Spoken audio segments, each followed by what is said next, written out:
There is a door we all come to, one that protects the facts and truths that hold our reality together from that which floats beyond reason and sanity. Once we walk through that door, nothing is ever the same.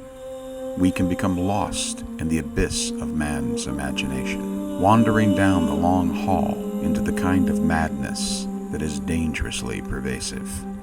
Infected with a delirium most foul and contagious until we are all unable to navigate our way back to what is real. It is here where we find absurd conspiracies.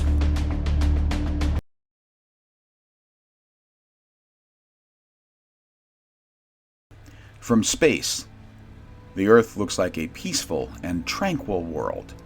Amazing blues and greens and snow-capped white mountains that seem like a paradise. Which is in stark contrast to the brutal and destructive actions of its apex inhabitants that can and have in some places made Earth a kind of hell. Earth looks like a small island in a black sea of space, far off from any other inhabitable world or moon, hundreds of thousands of years in travel to the nearest similar planet, surrounded by an airless, frozen abyss where humans cannot survive. There are those that see this world and what the people of the world do and have come to a shocking revelation that Earth is not a paradise at all, but rather it is a prison, a kind of Alcatraz of the galaxy, a place where our ancestors were sent from advanced planets that simply could not abide their behaviors, but could not bring themselves to lock them away in a box or dole out death penalties. Instead, they were given a second chance to live on an undeveloped world, create their own culture, and perhaps, in time, get paroled and be allowed back into the fold. Well, if you really think of it, it makes a lot of sense. We're all from different backgrounds, different ethnicities, and our collective beliefs are vastly different from each other. Different gods. We have little to no idea where we really came from. There are buildings and cultures lost to us, things that do not fit our ideas of creation or evolution.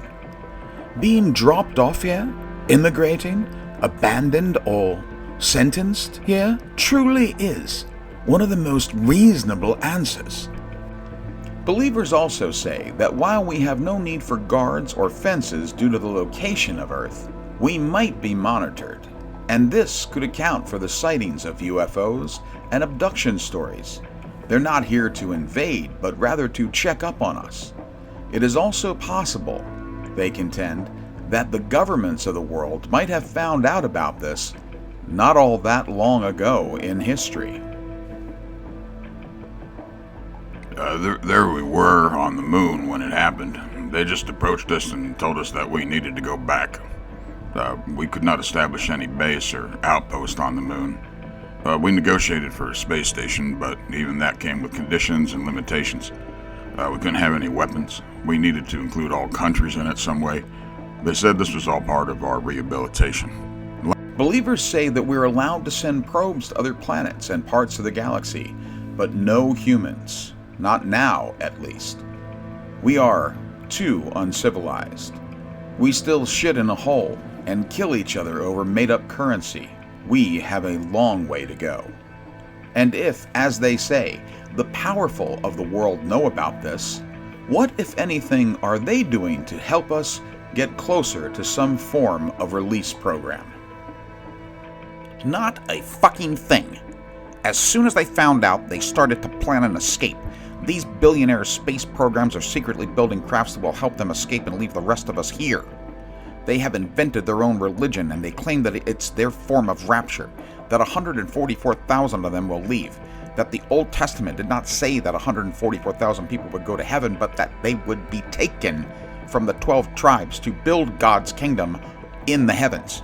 This is interpreted as building and populating some other world by these lunatics. It is interesting to note that right now there are 2,781 billionaires and 132,280 people with a net wealth of over $50 million. That a number that is suspiciously close to the 144,000. Supporters of this theory claim that when they hit the 144,000 number, we will see ships leaving all over the world from secret bases and underground silos. Some even believe that the ultra-wealthy have been in contact with these jailers and made some kind of deal, claiming that perhaps bribes and payoffs might extend to the galactic realm. They also believe that by virtue of their achievements here on Earth, they are the worthiest to leave. And lastly, that the wealthy should not continue to be punished for their ancient ancestors' sins. An opposing view of that is that they are complete assholes, and if anyone deserves to stay here, it's them. However, still others think that the sooner they leave, the better, and that this sentence in paradise is no punishment at all. However, if these theorists are right, sometime in the near future, we will have a better understanding of where we came from, who we really are, and just how long might we have to be trapped here in this prison paradise known as Earth.